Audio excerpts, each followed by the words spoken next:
Hello, dear student. Today I will discuss about Law Spring Summary, Class 12 English. Let's start the video. Summary of Lost Spring. So, searching for gold in the garbage. Any Jang meets Sahab every morning.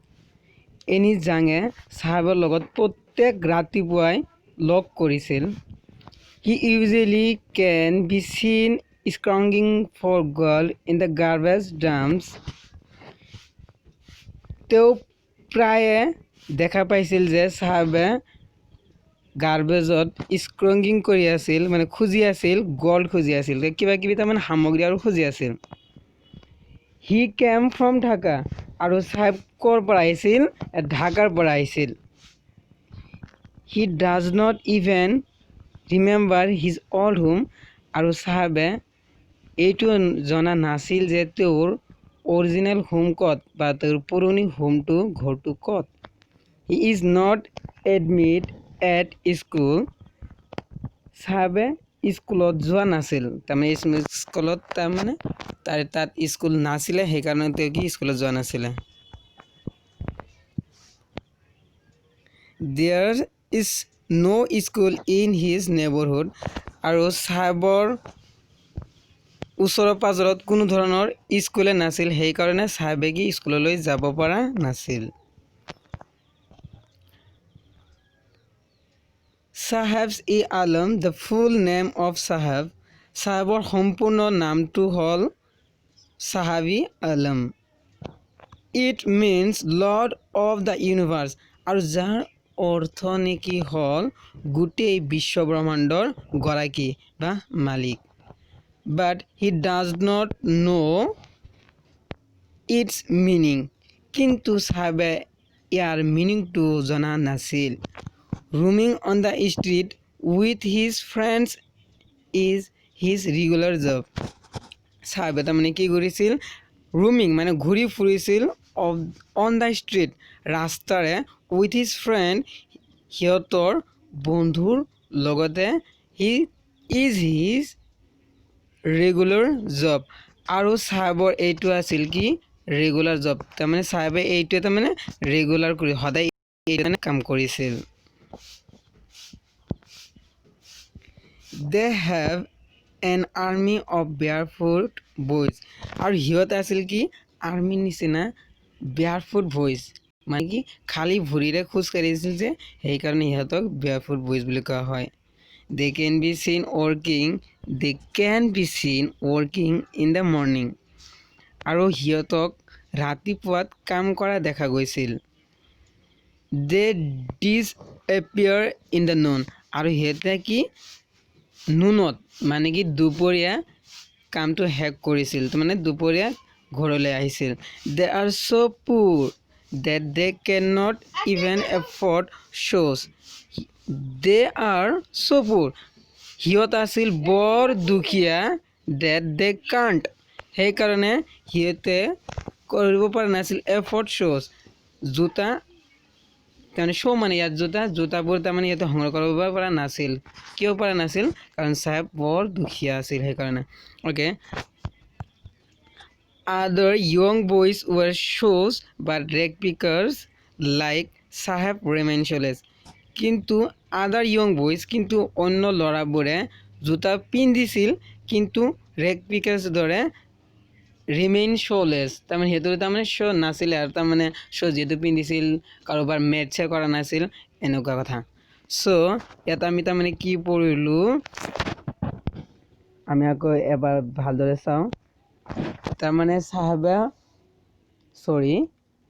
Any জাঙে সদায় তাৰমানে সাহেবক গাৰ্বেজত স্ক্ৰংগিং কৰা দেখা পাইছিল মানে কি গোলবোৰ ভুইচৰা দেখা পাইছিল হি কেম from Dhaka আৰু কি সাহেবে কি ক'ৰ পৰা আহিছিল ঢাকাৰ পৰা আহিছিল আৰু সাহেবৰ এনেকুৱা আছিল ঢাকাৰ পৰা যাই আছিল এতিয়া তেওঁ ফেৰি ফেৰি যে বহবা কৰি আছে, কিন্তু তেওঁৰ পুৰণি ঘৰটো যে ক'ত এইটো তাৰমানে তাৰ ভালকৈ মনত নাছিল। আৰু চাহাবে কি স্কুলত যোৱা নাছিল, কাৰণ তেওঁৰ ওচৰ পাজৰত কোনো ধৰণৰ স্কুল নাছিল। আৰু চাহাবৰ ফুল নামটো কি আছিল? চাহাবৰ ফুল নামটো আছিল চাহাবী আলম, আৰু যাৰ অৰ্থ নেকি হ'ল গোটেই বিশ্ব ব্ৰহ্মাণ্ডৰ গৰাকী বা মালিক। কিন্তু চাহাবে তাইৰ নামৰ অৰ্থটো জনা নাছিল। আৰু চাহাবৰ ৰেগুলাৰ জব কি আছিল? প্ৰত্যেকদিন কি কাম কৰিছিল?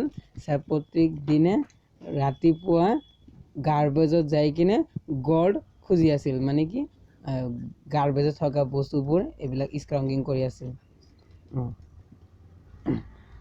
আৰু সিহঁতে দুপৰীয়া কি কৰিছিল? কামৰ পৰা আহিছিল, আৰু সিহঁতে বৰ দুখীয়া আছিল, কাৰণে সিহঁতে কি জোতা ল'ব পৰা নাছিল বা কিনিব পৰা নাছিল। আৰু কোনোবাই যদি জোতা যদি কিনিছিলে, তথাপি তেওঁৰ জোতাটো ইমান মেচ কৰা নাছিল। Okay, now next paragraph. Most of this rag pickers live in Seemapuri. সকলো ৰেগ পিকাৰ প্ৰায় চিমাপুৰীতে বসবাস কৰিছিল। It is a place on the outskirts of Delhi. এইটো কি আছিল? এটা ঠাই আছিল দিল্লীৰ। There is no' development and progress in this area. আৰু সেই এৰিয়াত কোনো ধৰণৰ উন্নতি ধৰণৰ কিবা বস্তু নাছিল, ডেভেলপ হোৱা নাছিল। চ' দ্য হাউজেছ আৰ মেড অফ মাড। আৰু যিবোৰ ঘৰবোৰ সজোৱা আছিল, এইবোৰ কি জুপুৰি ঘৰৰ নিচিনা। Mainly the roofs are of tarpaulin and tin. আৰু মেইনলি প্ৰায় তাৰমানে যে ৰুফছ আছিল, মানে কি ছাদ যে আছিল, ঘৰৰ যে টিন আছিল, এইবোৰ কিহৰ আছিল? টাৰ্পলিন নাইবা টিনেৰে আছিল। So' there is no' drains or সুৱেজ ইন দিছ এৰিয়া। তাত কোনো ধৰণৰ ড্ৰেইনো নাছিল, আৰু কোনো পানী হাউচ এনেকুৱা ধৰণৰ কিবা বস্তুৱে নাছিল। চ' more than 30,000 ৰেগ পিকাৰ্ছ are living in this area for 30 years. সেই ঠাইত 30,000তকৈও বেছি ৰেগ পিকাৰ তালৈ বসবাস কৰি আছিল। In 1971 they came here from Bangladesh. 1971 চনত সিহঁতে বাংলাদেশৰ পৰা আহিছিল। They are living illegally. আৰু সিহঁতে কি কৰিছিল?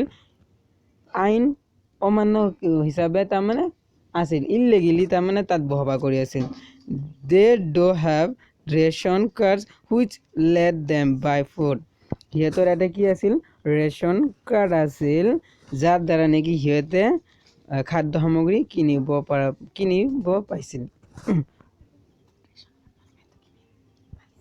Okay, for these rag pickers, food is more important than identity. For these rag pickers, সেই rag pickers কাৰণে food is more important. খাদ্য সামগ্ৰী আছিল অতি আৱশ্যকীয় than identity, পৰিচয়ৰ কাৰণে। So now women move around in the town series. Children are brought up in poverty and dirt. From a young age, they become partners in survival. Survival means rag picker in Simapuri. Through years, it has acquired the status of art. Garbage to them is gold.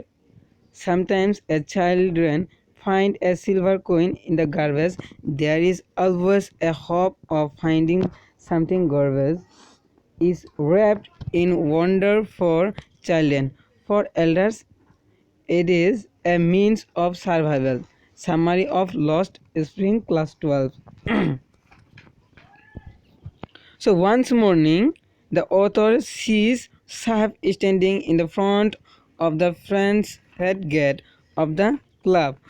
এদিনাখন ৰাতিপুৱা চাহাবক অথৰে দেখা পাইছিল যে এটা ফেন্সৰ গেটৰ ওচৰত তেওঁ থিয় হৈ আছে। Two young men dressed in white are playing tennis. আৰু দুজন যুৱক মানুহে হোৱাইট ড্ৰেছ পিন্ধি, মানে বগা ড্ৰেছ পিন্ধি টেনিছ খেলি আছিল। Sahab is also wearing tennis shoes. চাহাব সদায় তাৰমানে কি কৰিব বিচাৰিছিল? এই টেনিছৰ পোচাক আৰু টেনিছৰ শ্বুবিলাক পিন্ধিব খুজিছিল। They are the discarded shoes of some rich boy. They are discarded. সেই কিছু ধনী ল'ৰায়ে যিবিলাক নেকি শ্ব' পেলাই দিছিল সিহঁতে তাৰমানে লৈছিল এইবিলাক there is a hole in one of them so her refused to wear them there is a hole তাত এটা হল আছিল in one of them সিহঁতৰ মাজতে এটা so গতিকে he refused তেওঁ লৈছিল to wear them এইবোৰ তাৰমানে পিন্ধি আছিল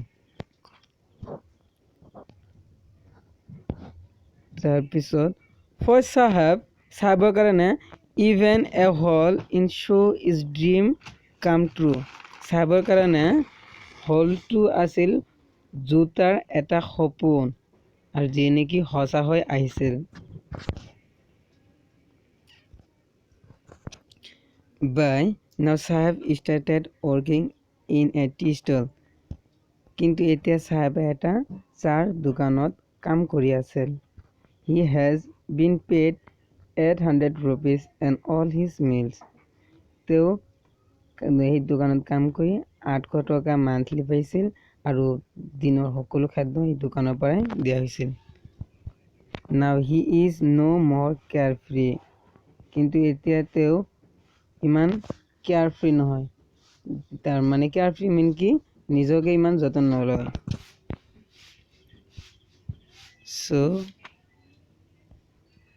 he is carrying a burden over his shoulders the tea stall canister seems heavier than the garbage bag that he used to carry on his shoulder he is carrying তেওঁ তাৰ মানে carrying কৰিলে মানে লৈ যায় এ বাৰ্ডেন এটা তাৰ মানে বোজা over his shoulder তেওঁৰ শোল্ডাৰ্ছৰ ওপৰেদি মানে ঘাড়ৰ ওপৰেদি the steel canister এটা কি এটা তাৰ মানে কি the steel canister এটা তাৰ ষ্টিলৰ এটা জগ তাৰ মানে seems heavier than এইটো তাৰ মানে কি বৰ হেভি আছিল then garbage bag এইটো garbage bag কৈ কি হেভি আছিল that he used to carry on his shoulder যিটো নেকি তেওঁ লৈ গৈছিল তেওঁৰ ডিঙিৰ ওপৰেদি মানে শোল্ডাৰ্ছৰ ওপৰেদি the bag was his আৰু এই বেগটো আছিল কি তেওঁৰ নিজৰে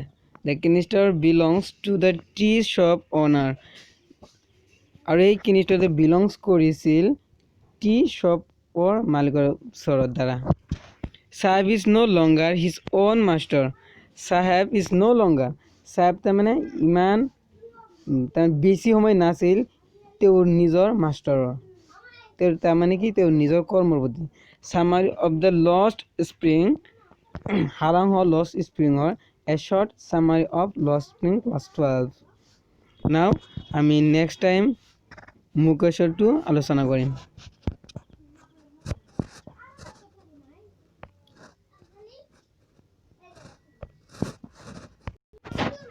thank you bye take care